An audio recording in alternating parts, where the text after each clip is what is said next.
في مالي أحد الأعضاء فريق انتقل إلى مالي، فوجد في قرية من القرى في مالي يقولوا له التلاميذ يحفظون القرآن الكريم، يسقسي واحد يقول له شحال حافظ من القرآن الكريم؟ يقول لك أنا أحفظ ربع الجزائر.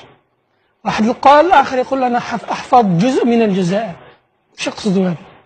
فعندما سأل الأستاذ اكتشف بأن المصحف يسمونه بالجزائر. لماذا؟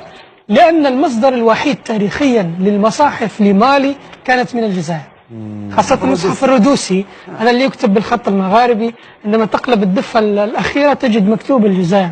وحافظ أهالي هؤلاء المناطق بأن هذا الكتاب يسمى بالجزائر، فيقول لك أنا أحفظ نصف الجزائر وأحفظ نصف الجزائر. فهل إلى اليوم المصاحف تنتقل من الجزائر المالي؟ من يستطيع أن يبدأ مشروع هذا مستعدين للتعاون معه إن شاء الله. في مالي